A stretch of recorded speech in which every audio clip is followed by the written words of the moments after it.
Hi all. So a while ago on YouTube, I stumbled down a wormhole of small kitchen appliance reviews. As I was looking to buy an air fryer and perhaps maybe a pressure cooker, that's when I stumbled across one of the worst YouTube chefs of all time. His name is Jack Scalfani, as I like to call him, Jack Salmonella Scalfani. I watch video after video of him butcher, sometimes quite literally, recipes. Imagine driving slowly past a multi-car pileup on the interstate. That's my face as I watched him teach the internet how to make partially cooked meals of varying types and taking awful and unneeded shortcuts to recipes that are already quick to prepare. The absolute horror of Jack's lazy man chefing, air quote, techniques to my boyfriend Tom. And now, since we can't unsee it, we are opening your eyes to it as well. I'm Michelle, and I welcome you to join us for this horrific journey, better known as Pink Chicken and the Lazy Man. Welcome back to Pink Chicken and the Lazy Man. Not the ladies' man. She's just gonna do the whole thing, folks. I'm just gonna sit here and wait for what she wants to call me. She'll just point at me and then I talk. That's what I'm here for. I'm pointing. That's right. We have to point louder so the people at home can hear that. Point. There we go. Yeah, so that's Pink Chicken and the Laziest Man. Now see, I just screwed it up. Now it's Laziest Man. Pink Chicken and the Laziest Man. The laziest cooking man. Yes. Which is what we're gonna bring it back to this week because there's multiple tragedies going on food-wise in Jack's universe. But we're gonna focus on a very specific one this week that we've really looked at with a critical eye. Not only does he get the recipe completely wrong, but we think he has some SEO. We've uncovered a lot. Something broke open. Reviewing this and trying to get back on our regular production schedule, bringing out videos for you kind of contemporaneously as he brings them out. So he brings out a video, 1 week later we do a podcast about the video that you saw last week. So we've been trying to soak these in and kind of quickly process them. But we're still kind of on our detective beat of trying to figure out what the change with Jack. Why is Jack? Why is Jack? Yes. Why is Gamora? We're trying to figure out why Jack is doing what Jack is doing. We noticed, we did some research today, like his description box has changed, his titles are changing, his focus is changing a little bit. So we're trying to figure out why that is. We're doing the video, the Julia Child's tuna salad recipe. So we were trying to figure out where he got the idea to do this from, because much like the Dolly Parton video that we did last week, he's not glomming off ideas that are on YouTube. This doesn't seem to be a YouTube thing. He says he doesn't watch any other YouTubers. Right. He has an island unto himself. Right. He takes suggestions. Lives in a vacuum. From the viewers. Pure artist. Just creates out of his own head. That's been disproven several times. Gastronomic whims tickle his artistic fancy, that's what he does. He's not, though. He picks things that other people are doing and then says, no, I don't watch Binging with Babish. No, I don't watch Cooking Chef with Doug. John. Oh, yeah, there was a big controversy this week on the chat, if you haven't tuned in. But anyway. How many Okies are there? There's like 5 Okies going on. But anyway, so Cooking with Doug has been accusing Jack of copying him for several years, and I didn't even know this was a thing. Feels like projection to me. Feels like somebody's copying somebody, and Jack is now just saying, well, he's copying off of me. Yeah, it's like, my big brother's gonna beat you up. I don't even have a big brother, but he's gonna beat you up too. Like, the way we found this out, so we were looking for why is Jack changing what Jack does. Yeah, it seemed like for a time that maybe Jack was right in that Jack does what only Jack thinks about. But really for the past 6 months, maybe a year ago, Jack's modus operandi has changed. And we were trying to figure out what's going on with it. And of course, as our longtime listeners know, my contention is that Jack has hired an SEO consultant. This brings us back to Jack's social media hack of last fall when he jumped on social media on Facebook and was like, oh,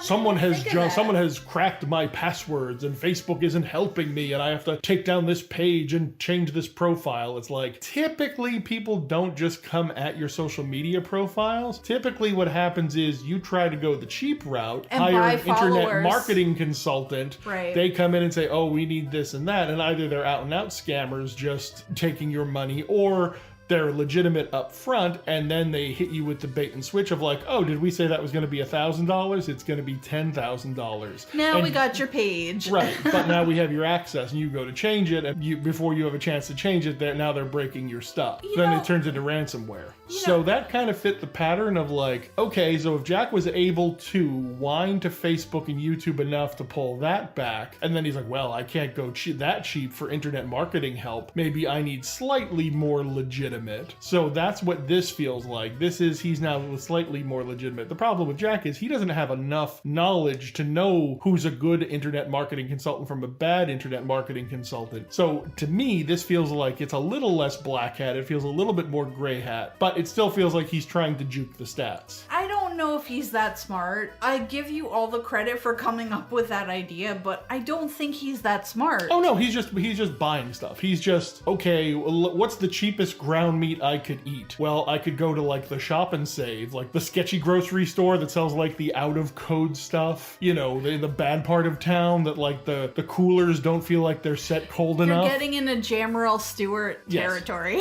Oh, 5 pounds of ground meat for $2, you eat that and everybody in the house gets sick. You're like, well, I better not go that cheap. So then you find the next step up and you eat that ground meat and everybody feels a little sick, but nobody gets out and out sick. You're like, okay, we'll deal with that level of food poisoning. We're okay with that level of bad quality. Like, what I feel like Jack's doing, it's like he's finding the least dangerous shopping price level he can find for internet marketing. That's what I feel like he's doing. That's what I feel like he is. Okay, to wit, that's but fair. The entertaining part, not that this hasn't been entertaining to you, but the entertaining part is how we found this. When Jack goes to describe his ingredients here, he mentions baby corns. And we're like, Julia Childs used baby corns in her tuna salad? It just seemed way off the mark. It didn't seem right. Julia Childs was trained at Le Sorbonne, classically trained French chef. Maybe there was something in the 50s, mid-century French cooking. You know, these are people who put hot dogs in Jell-O molds. Maybe there was something, a flavor of the time that has since passed the cultural collective unconscious palate that we don't know. So we looked it up, and I'm like, really? Usually when you do this, you want tuna. Tuna's a salty fish. You want to use citrus. You want to use another salt flavor. Normally you put pickle relish. Every tuna salad I know puts pickle relish in it. I'm like, so we looked it up. The tiny pickles that come on a charcuterie plate is known as a cornichon. The super small gherkins that come with a meat and cheese platter is known as a cornichon. Now, Jack, doing absolutely no research, probably saw that listed in the original Julia Childs recipe, which, getting back to our SEO theory, was just talked about on The Kitchen, which is a Food Network blog, and the New York Times. The Food Network has a kitchen show. It airs like 12 to 12:30 or 1 o'clock. It airs in that noon space that the Chew used to air in. And that was the Chew's competition. Mm-hmm. That was their answer to the Chew. Chew got canceled. So it's a Chewish cooking show. Oh. I go all sorts of wrong places. So if you're looking at it from an SEO perspective, there's talk out there, and this is my theory on this. There's talk out there. New York Times did a text-based piece about Julia Child's tuna salad. The Kitchen, in their text blog, talks about the New York Times Julia Child recipe, but nobody online has video content for that. Nobody does. But if you do a Google search now for Julia Child's tuna salad, you get the New York Times, you get the Kitchen blog, but now you get Jack because there's a aggregated SEO keyword algorithmically programmed site called ffood.org. Yeah, it's an aggregated blog. It looks like it's programmatically generated content. Probably by RSS feeds. Looks like it's taking Jack's YouTube description and Jack's YouTube video and making a link with it, but Google, and I've done this through 3 different browsers, I've done it with completely signed out, completely anonymized Google searching, Jack is coming up. Top organic search engine result page. So Jack is coming up now in these results in places where his videos are now being found where text-based content exists, but video content doesn't exist. And as we all know from Google's latest updates, Google is hot about finding video content for popular text content search items. So this has been our detective work. So this has been our last 3 hours of looking at information and data. But that's how you come to us. You don't just come to us. Anybody can do a hot take on Jack and be like, oh, the food he eats looks like crap. You come to us for the deep dives. You come to us for the deep coal mining of how exactly bad Jack is and the deconstruction of it. We're the canaries in the coal mine. You don't come to us for the blurry flip phone potato camera images of blurry lights in the sky. You come to us for the dissected gray alien Area 51 lab footage. You don't come to us for like, what's that blurry light in the sky? Those 3 pixels of blinky light. There's so many blurry lights in the sky because he doesn't know how to focus a camera. So we'll get into that later too. Okay. You don't come to that for us. You come to Pink Chicken and the Laziest Man for the deep dive. You come to us for the hidden majestic 12 UFO alien autopsy footage. You want to see us rip out the alien liver and look at it and go, what is Jack doing? Can I just give an aside for a moment? Yes? When we say something with an S at the end, Laziest Man. Yes. Giant eagles. Lady diseases. Hesses. Or Hillses. Lady diseases. Lady diseases man. Wait, that doesn't sound appetizing. It feels like to me a Pennsylvania thing to add an S on something that really isn't a plural. So, the unnecessary possessive. Yes. Walmarts. You going to Walmarts? You going to Walmarts today? So that's a little bit background probably about everything that we've talked about in the last, I don't know how many. We're going to Targets? We're going to Targets today. Yes. However many minutes we've been talking, probably at least 30. God damn, we never get into this on time. We haven't even gotten into the video yet, and we're like, this is a half-hour rant about what we've, a 9-minute and 56-second video. I realized this about 10 minutes ago, but I forget it was so entertaining we just go with it. Well, what we're actually talking about is the Cooking with Jack Show episode, Julia Child's Tuna Sandwich. It was released a week ago. It has 4,900 views on it, so he hasn't cracked the 5K mark on this one yet. It's sponsored by Profile with Sanford. The not MLM weight loss clinics that are popping totally up across MLM. the country. Close enough. Well, it's not true B2C, but it is B2B MLM because it's an extraordinarily low liquid net worth franchise opportunity that's pushing into a very aggressive growth cycle. It started out in the Sanford Health Network somewhere in the West Coast. I think it was California or Arizona where these things usually start. It's spreading across the country. One of the things that Pink Chicken and the Laziest Man also do is we watch a lot of YouTube of local news channels, and what's been picked up on our radar is every morning news program, your AM Philadelphia, your AM Buffalo, your AM Milwaukee, your morning magazines where they send 2 attractive but not too attractive news anchors into the community. You say magazines, but what you really are saying is commercial shows. Filler. We'll call it filler. The morning filler shows to sell more television commercial airtime to the local sales departments of your local broadcast channels, of what's ever left of what we used to call broadcast television. Their AM filler programs all seem to have the same type of scripted content now, where the local Profile by Sanford chapter manager comes on and tells people about the wonders of the Profile by Sanford diet program, how it uses accountability, meal replacement, and transitions you to portioned meal size, and a low-grade exercise program. But they mostly want you to buy their food. Absolutely. Yes. And he continues to maintain that he's lost 21 pounds. It started out at 15 pounds like 3 or 4 weeks ago. Then it went to 16 pounds. Now the latest videos he's been mentioning 21 pounds. But he said in the live chat it was 20. So I don't know if he's like fluctuating or I'm not sure what's going on. But the thing is like you have to buy the food, right? You have to buy the food. What they want you to do is they want you to start off strict with them. They want you to start off as strictly as possible because what that's going to do is give you the incentive to keep losing. So with most of these types of medically supervised diet programs, these came out of the bariatric surgery programs. So before you can get bariatric surgery, they want you to take off as much weight as possible because everything is getting down your BMI numbers. So if you can do this, and typically with this is 4 to 6 tiny meals a day, about 800 calories, but you got to fill up so you don't feel hungry with it. So they want you to pound water and they want you to eat a protein bar or a shake. Most people can't handle that, so they take a low calorie, low nutrient density, high nutrient density, low calorie food item. And what they do is they start you off with a shake and a bar. That's like day 1 and 2. So you're like, okay, I'm getting used to not eating that much. And then as the weeks go by, they start expanding your food out. They're transitioning you from shake and bar,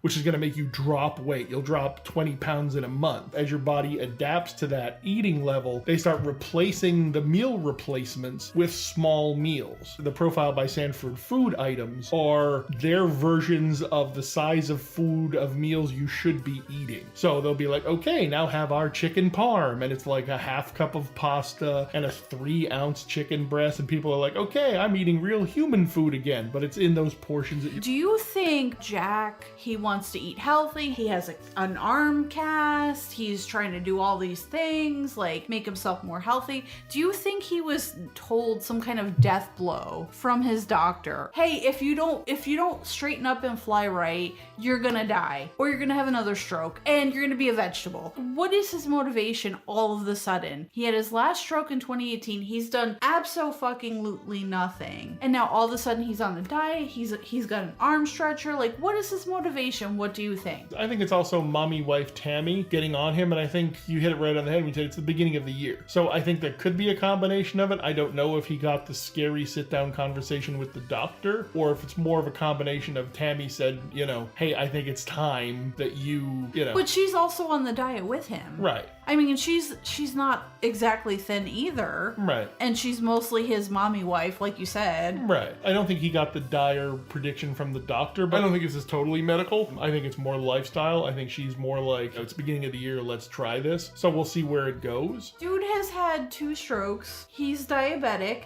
He's had multiple kidney stones. He has 2 Achilles heel surgeries. He was walking in a race. And now his eyes have been opened. His heart has been turned, just like Jesus. And he has decided that the way forward is completely healthy. Except not, though.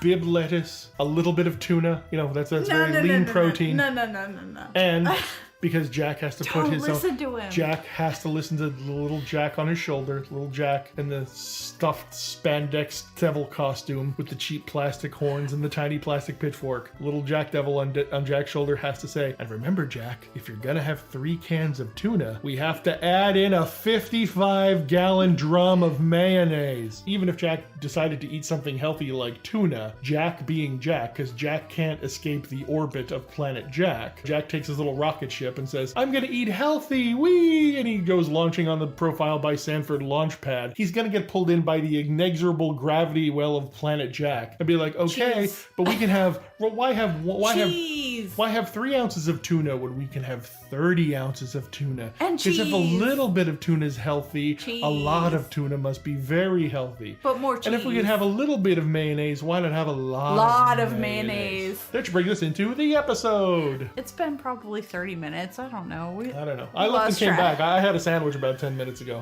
Somehow I kept talking. He had a tuna fish sandwich. Exactly. With baby corn in it.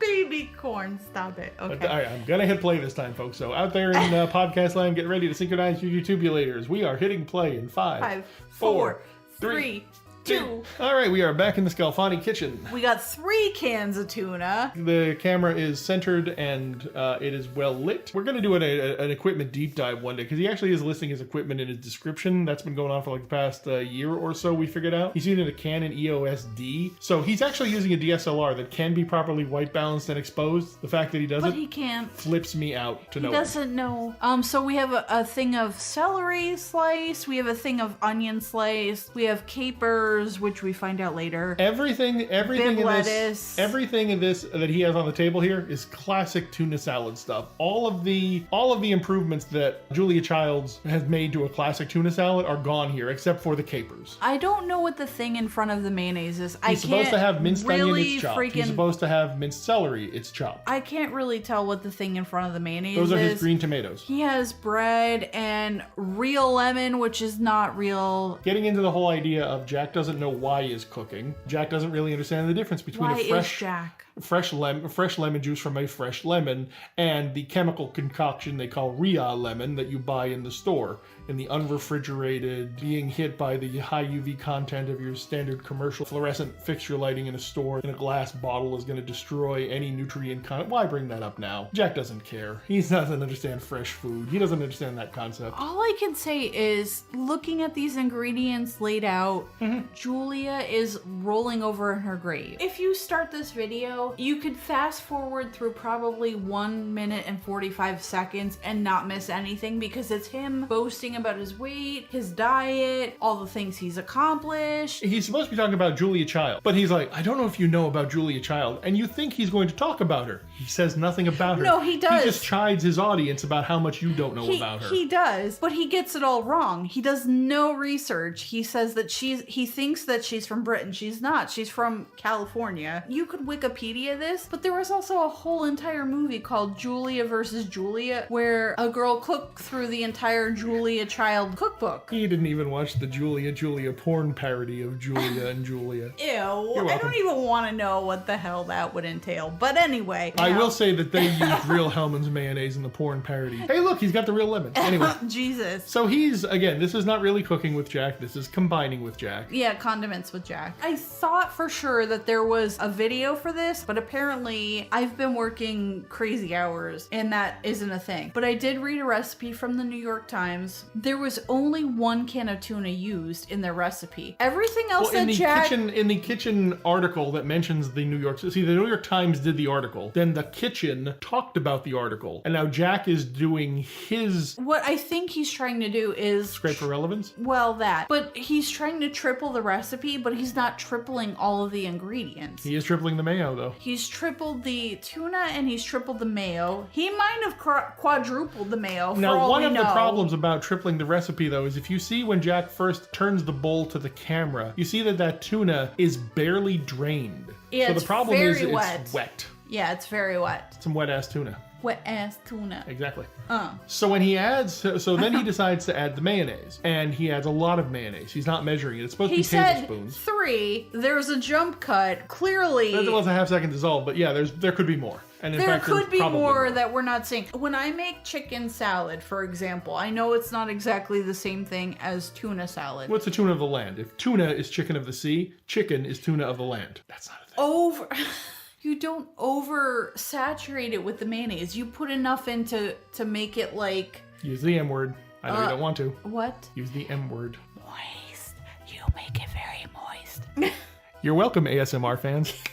That is soup. That is tuna soup that he has made with mayonnaise. So in addition to having enough mayonnaise to come from the gloppy glop system, he also, because the tuna is wet, he has made tuna soup. And at this point of the video, this is time index 5 minutes and 48 seconds into the video, he realizes he has forgot to add the real lemon. Now he's putting in the fake lemon juice, which... He just dumps in. Dumps in. She doesn't should put measure. maybe a half a teaspoon in there. Doesn't He's dumped like a tablespoon and a half. Yep. So he's added more liquid to his already soupy tuna salad. It would be a great soup. It sure would be. Put it in or the chili. Instant Pot. This is a good tuna salad chili. Yes. Well, his chilies have we've noticed this before. High fives on that one. High five.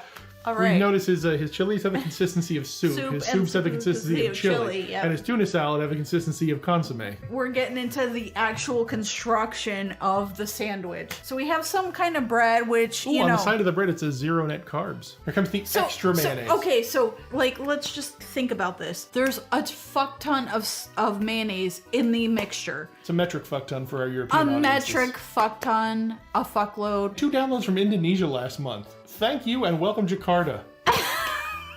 Unrelated. In addition to the fuck ton of mayo, he's putting on the bread The people mayonnaise. at home want to find out about the ingredients he's using. He's using Boston lettuce. Boston. My cousin from Boston. I love the fact that the Sam Adams Beer Company has actually leaned into that. Yes, it's now great. Now Dunkin' Donuts will lean into it. They won't. Shout out to Casey Affleck. He doesn't listen, but so he puts it's bib lettuce basically. It's either butter or bib lettuce. It's got about the same consistency. So he puts. I love how he throws 2 little pieces of lettuce away. Don't need this health. 2 pieces on each side, which are very tiny, and the bread is actually pretty tiny. Then he goes and slops on the fucking tuna, which looks like no structural integrity. Soup. It's soup. It's soupa. Zuppa. Zuppa. Zuppa tuna scanna. There you go. Zuppa tuna scanna. And the neon green tomatoes, where these came from, no one has any idea? The neon green tomatoes is actually, it's like a more tart version of the tomato. Get you aprons at! Get you aprons. Aprons. And it's the illegal South Park logo. Yes, thank you. Thebestsauces.com, which, by the way, is being relaunched, allegedly, if you follow the live stream. Do you think he's going to take up the mantle of a certain deposed first lady, and do you think it will be BeBestSauces.com? Be funny. No, but I'm totally buying thebestsauces.com. Get you apron for the lazy man's over here with an S. Did he Photoshop out himself? Did he dress a mannequin like? Yeah, that mannequin is super thin though, isn't it? No, it's not. It looks like he did it to himself, or he dressed something up. It looks like when you stuff a scarecrow with newspaper for Halloween. Like, it's not flattering. Like, just lay it flat. Look at, there's a plastic bag over there. There's some containers. Like, what the fuck is going on over here on the left-hand side? Oh, that's inside the... So, I mean, he's Photoshopped it in. Like, he's Photoshopped this whole thing together, but he didn't Photoshop out the crap that's in the background of the... is going on in the back? Of the inset photo. I never noticed this before. Yeah, that's not in the kitchen. That's wherever he took the photograph of the shirt and the apron. That's still in there. Like, if you took the time to Photoshop... Wow. Awesome. That's a whole level of suck. Like, I love that he doesn't claim it anymore, but the best is when Jack claims that he used to be in the entertainment industry. I'm from California. I used to be in the entertainment industry. I'm a talent manager. Yes. Was it, so did I. It was in the last video that we podcasted where he's like, I would give them some design tips. Or was it in the Pepper video where he was like, I'd give them some interior design tips. Like, he does that too. Like, he's a man about town about all of this. You can do all these things, but you have to do at least one of them well. He does none of them well. So he's eating. 9.9%. Did he even take a bite of the sandwich? Well, he's about to. Here we go. We getting into it. He's still talking about his profile by Sanford thing, which I'll be honest, if he's lost 21 pounds, he was even heavier than I thought he was, because his midsection is showing no signs of losing weight. No, he looks about the same, if not heavier. Oh, he's eating it like a hot dog. That's how he eats every sandwich. I didn't get a lot of tongue this time though. I'm a little disappointed. Well, you know, it's not the right angle. Or taco. He ate his tuna salad like a tuna taco. Tuna taco. Yes. That's what she said. I know. I walked you into that one, saw it, and I'm like, she doesn't realize what I'm going to get her to say. Yes. We got the little profile by Sanford spots at the beginning, but this just drops to black. There's no title card, nothing. No. It's abrupt and it just ends. Much like we're going to do. Join us here next time, folks, for Pink Chicken and the Lazy Man. Pink Chickens and the Laziest Man. Thank you for shopping in coal country. Enjoy, folks. We're going to do another one sooner than the last time.